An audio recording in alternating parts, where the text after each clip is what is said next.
I was 7,000 feet above Tokyo when time broke. The city burned beneath me, a sea of orange and red stretching from horizon to horizon. Flames climbed from wooden houses. Smoke rose in massive columns that turned the night sky brown. The heat created its own weather, updrafts that lifted our B-29 like a toy, turbulence that rattled every rivet. I could see individual fires merging, spreading, consuming blocks, neighborhoods, lives.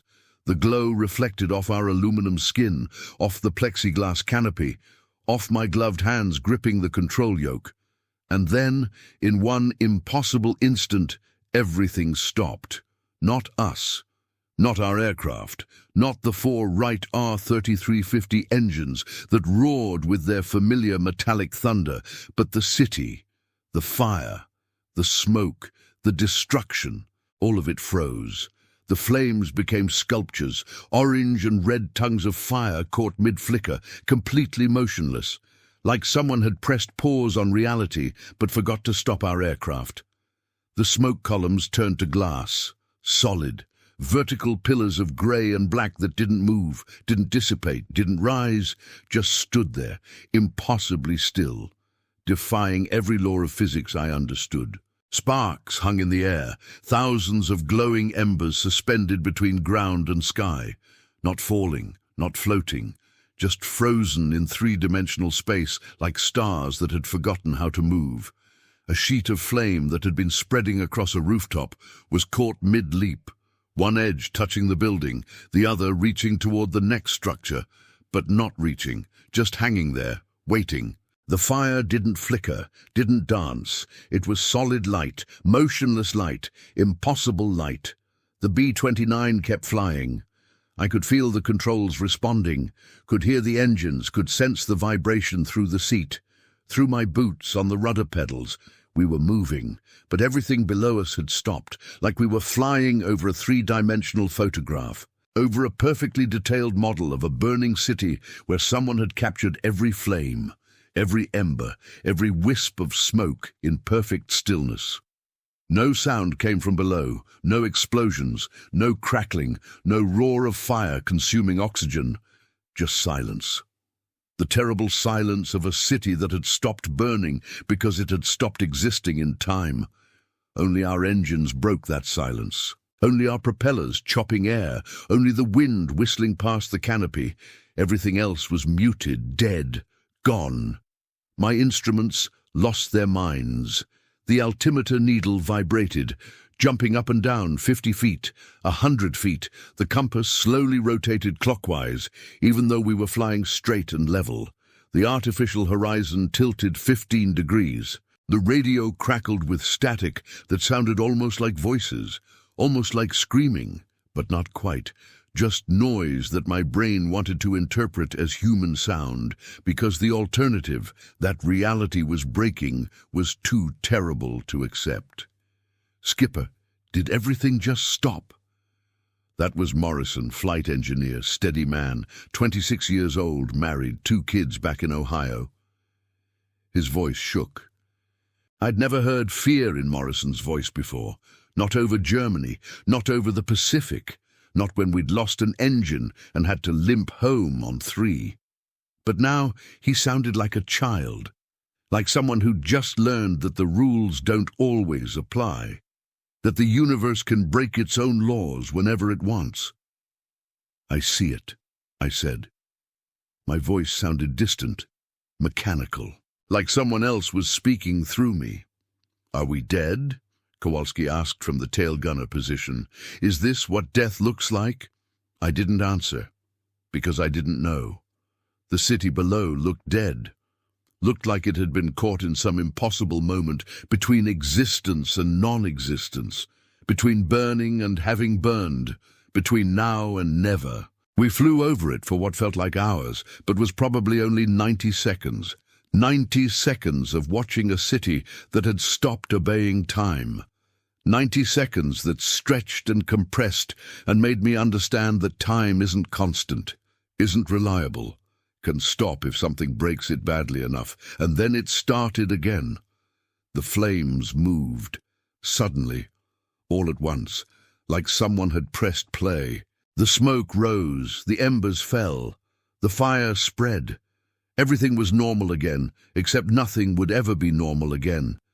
Because we'd seen it, seen time stop, seen a burning city freeze in midair, seen proof that reality is thinner than we believe, more fragile, more breakable.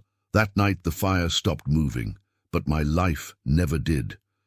I've spent 57 years trying to outrun that moment, trying to forget, trying to convince myself it was oxygen deprivation, trauma, mass hallucination, anything except what it was, which was real, which was impossible, which was both.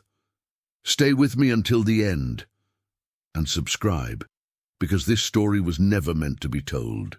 To understand how I ended up above that burning frozen city, we need to go back. Back to when I was 12 years old and my father took me to an air show in Cleveland.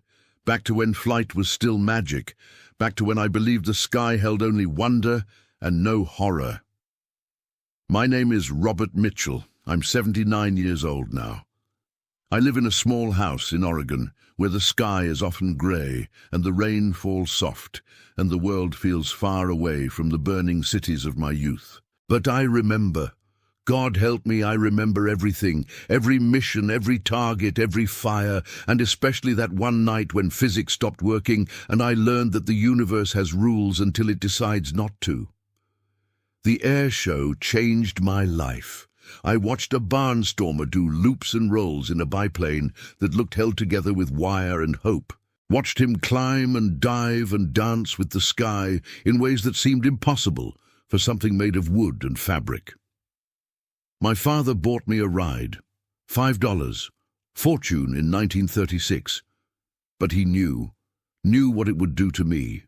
Knew I'd never be the same after feeling the earth drop away and seeing the world from above. He was right. When we landed, when my legs touched solid ground again, I knew I would spend my life in the air, would do whatever it took to fly, to leave the ground behind, to exist in that space between earth and heaven where everything made sense. I joined the Army Air Forces in 1941. 3 months before Pearl Harbor, I was 21 years old, college dropout, no prospects, no direction, but I could fly. They trained me on light aircraft first, then multi-engine bombers, then the B-29, heavy, solid, reliable. I flew 32 missions over Europe in 1943 and 1944, Schweinfurt, Regensburg, Berlin. We bombed factories, rail yards, industrial targets, strategic bombing they called it, destroying the enemy's capacity to make war. It sounded clean, professional, like we were surgeons removing a tumor. But from 7,000 feet, watching our bombs fall, watching the explosions bloom, watching the fires spread, it didn't feel clean. It felt like exactly what it was. Destruction, death, terror delivered from altitude where we couldn't see faces, couldn't hear screams, could pretend we were just doing a job. After Europe, they sent me to the Pacific, B-29 transition training, the Super Fortress, Boeing's masterpiece. Pressurized cabin, remote-controlled gun turrets, range that could reach Japan from island bases, more complex than any aircraft I'd flown, heavier, more powerful, more deadly. We trained for 6 months, learned every system, every procedure, every emergency, became crew, became brothers, 11 men in one aircraft, 11 lives dependent on each other, on trust, on competence, on luck. My crew was good. Lieutenant Williams was my co-pilot, former insurance salesman from Nebraska, methodical, calm, never panicked. Morrison was flight engineer, could diagnose any mechanical problem by sound alone. Chen was bombardier, Chinese-American, brilliant navigator, could calculate wind drift in his head.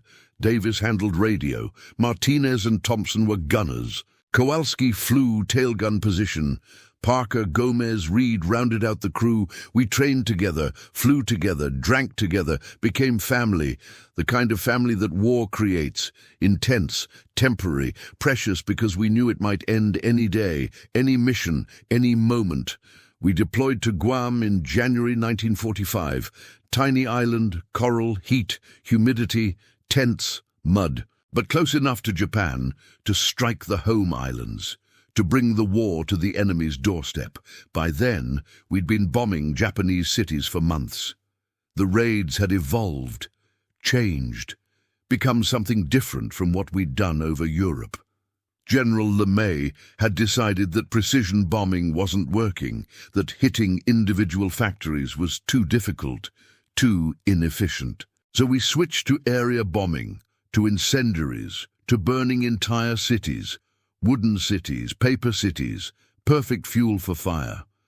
They didn't use the word terror in the briefings, but that's what it was.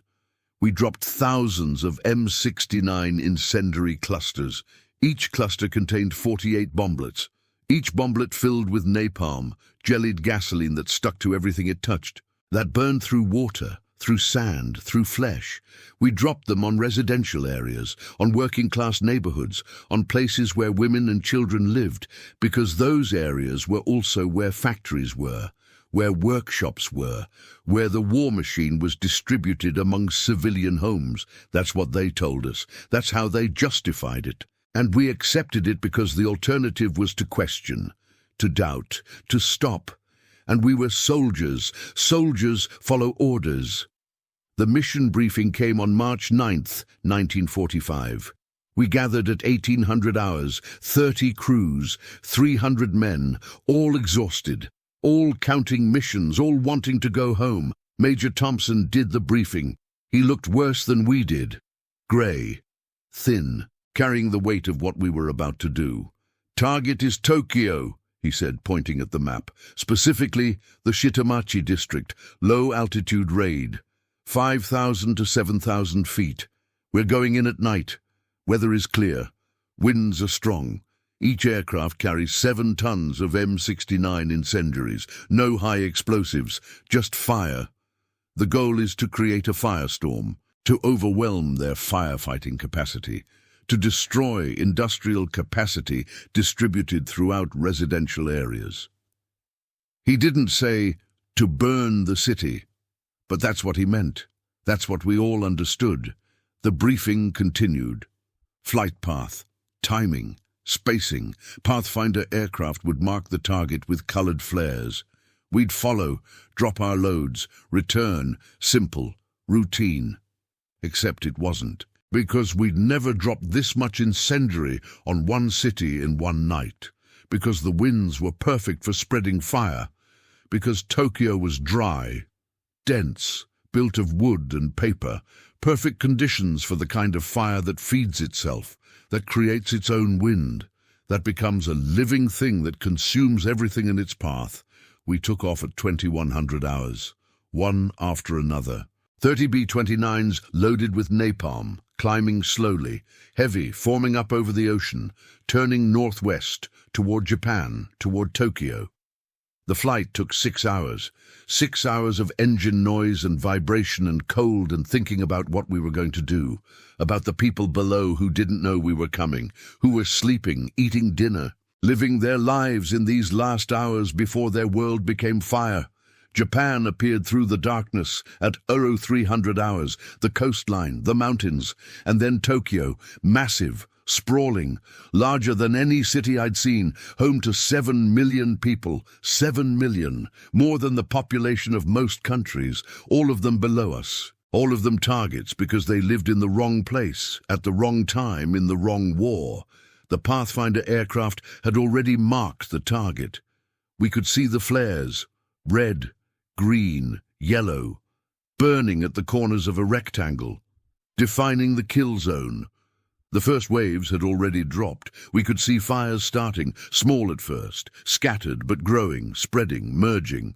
We descended to attack altitude, 7,000 feet, lower than we'd ever flown over a defended city, low enough to be accurate, low enough to see what we were doing, too low for comfort, too low for safety. Williams opened the bomb bay doors. I felt the drag increase. Aircraft slowed. Morrison called out landmarks. Chen prepared the bomb site. Davis monitored radio. Everyone at their stations. Everyone doing their job. Everyone trying not to think about the fact that in 90 seconds we were going to drop 7 tons of jellied gasoline on a residential neighborhood where people were sleeping. "Bomb bay doors open," Williams said. 30 seconds, Chen called. I could see the city clearly now. Streets, buildings, the Imperial Palace, the rivers threading through like arteries. And fires. So many fires. The first waves had done their work. Whole blocks were burning. The fires looked almost beautiful from altitude, almost abstract, like glowing art, like something that didn't involve screaming and burning and dying. That's how you survive doing this. You make it abstract, you make it geometry, you make it anything except what it actually is. "Bombs away," Chen said. I felt the aircraft lift slightly as 7 tons of incendiaries fell from our belly. I watched them go, clusters tumbling through the night air, separating, each cluster becoming 48 individual bomblets, each bomblet carrying 6 pounds of napalm.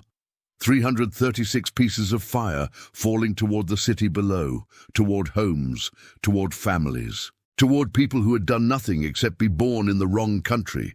The bomblets hit, exploded, not loud explosions, quiet pops, followed by flame, sticky flame that spread. That caught on wood, on paper, on fabric, on everything. I watched our bombs start dozens of new fires, watched them merge with existing fires, watched the glow spread like infection, like disease, like death made visible from 7,000 feet. We turned away, began the long flight back to Guam. But I looked back. I always looked back.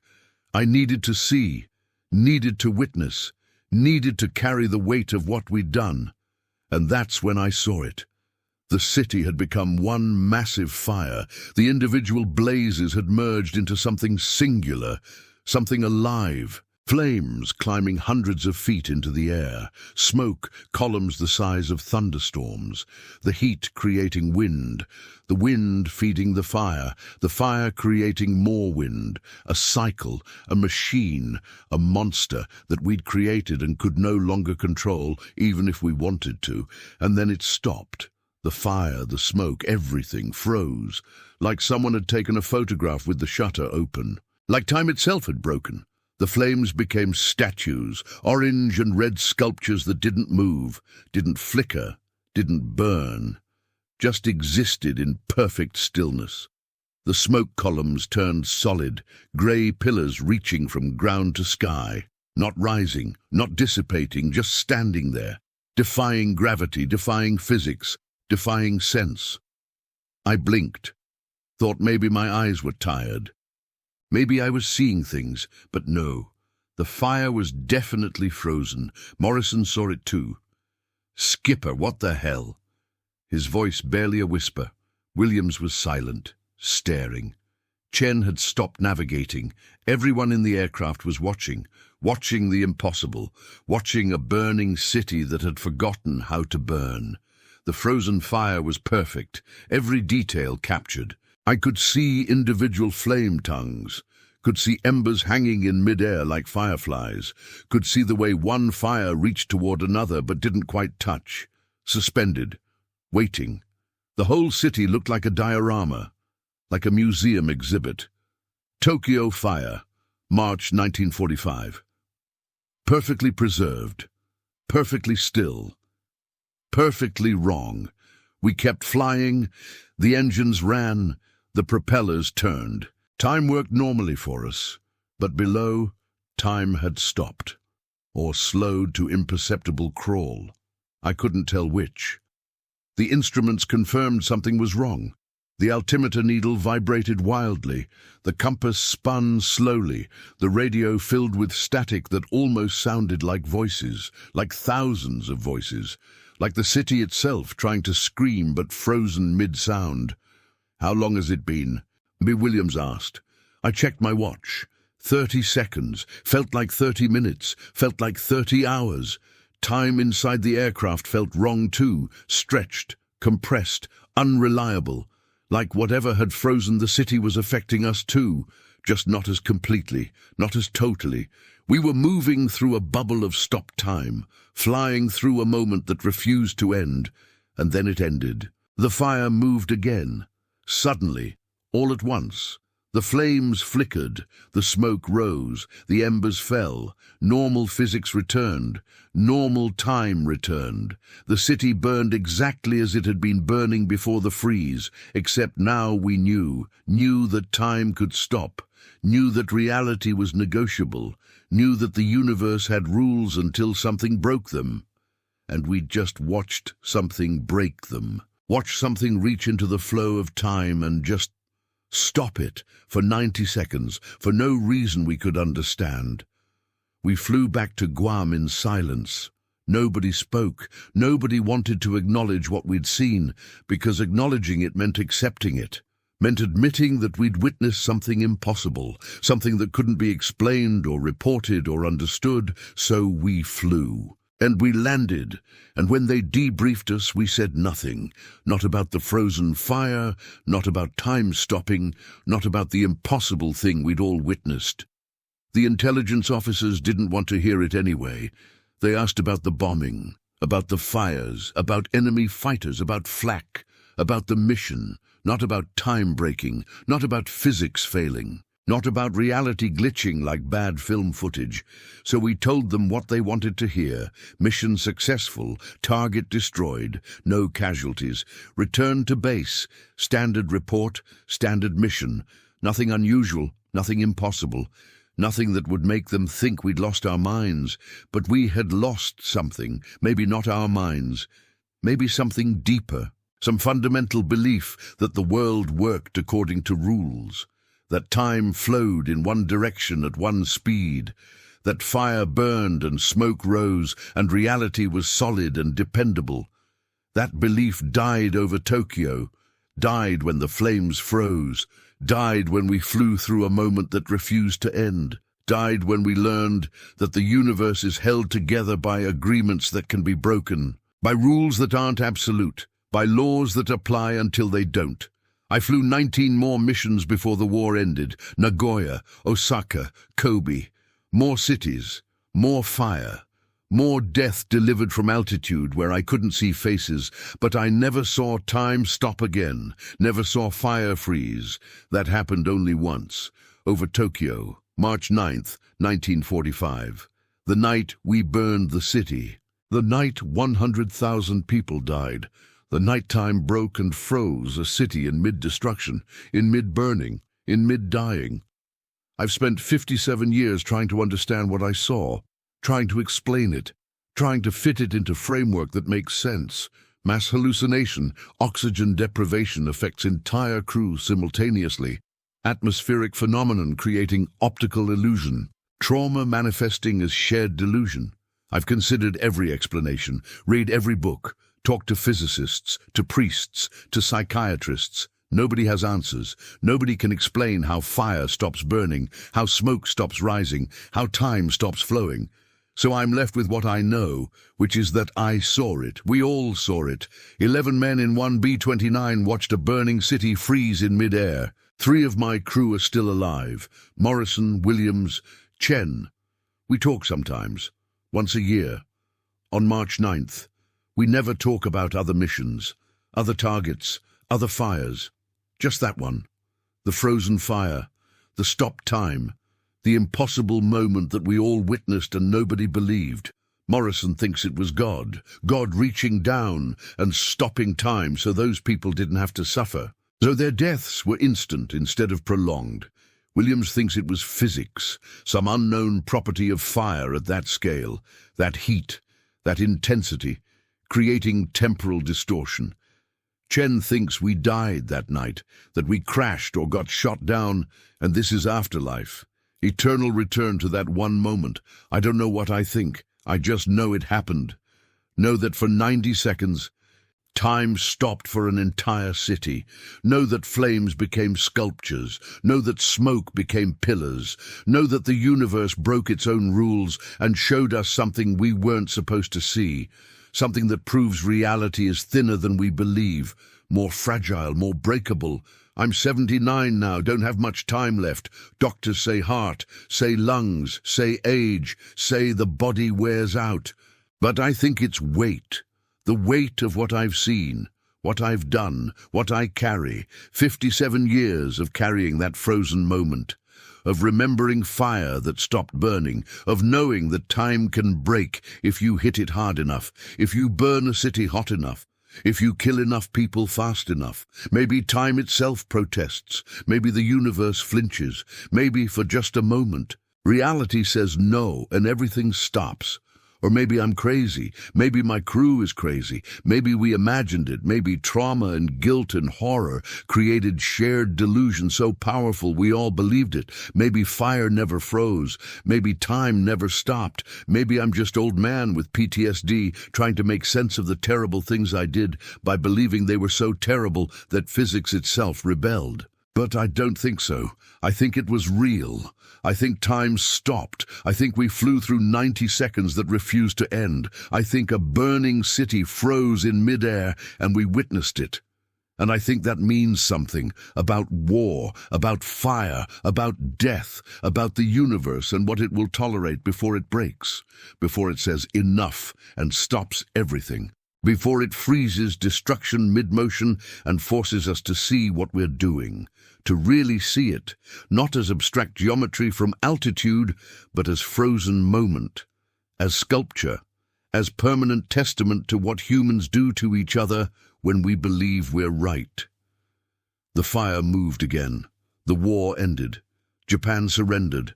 I came home, got married, had kids, built normal life. But that moment never left. That frozen fire, that stopped time, that impossible thing that proved reality isn't as solid as we pretend. I dream about it every night for 57 years. I dream I'm flying over Tokyo and the fire freezes and I'm stuck there, flying through that eternal moment, never moving forward, never escaping, just trapped in 90 seconds that stretch into infinity. Maybe that's hell. Not flames, not torture. Just being trapped in single moment of horror that never ends, that you can't escape, that you have to witness forever. That's what those 90 seconds felt like glimpse of hell, like preview of eternity, like the universe showing me what I'd earned, what we'd all earned, for burning cities, for killing civilians, for doing terrible things and calling them necessary. Maybe the frozen fire was punishment or warning, or just truth made visible. The truth that what we did was so wrong that time itself couldn't bear to let it continue, so it stopped for 90 seconds, long enough for us to see, to really see, and then it let go and everything continued and 100,000 people died and the city burned and the war went on. But I saw it stop. I saw time break. I saw fire freeze. I saw the impossible, and I've carried it ever since. Will carry it until I die. And maybe after. Maybe in whatever comes next, I'll still be flying over that frozen city, still watching flames that don't move, still trapped in 90 seconds that never end, still seeing what the universe showed me that night, which is that reality is held together by agreement, by rules that apply until they don't, by laws that work until something breaks them, and we broke them that night over Tokyo when we burned a city so hot, killed so many people so fast. That time itself couldn't take it, so it stopped, so it froze everything, so it forced us to witness what we'd done. The fire stopped moving, but my life never did. I've spent 57 years running from that moment, running from the frozen flames, running from the proof that the universe is fragile, that reality can break, that time can stop if you hurt it badly enough. But I can't outrun it, can't forget it, can't pretend it didn't happen, because it did happen. I saw it. We all saw it. And now I'm telling you. So someone else knows. So this testimony survives. So the frozen fire isn't forgotten. If you're still here, you're part of the few who have heard this. Tell me where you're watching from, and subscribe so the sky's testimony isn't lost again. Comment below. Let me know someone listened, someone witnessed, someone remembers the night fire, forgot how to burn. Please, remember for me. Remember for them. Remember the 90 seconds when time stopped over Tokyo and the universe showed us what we'd become.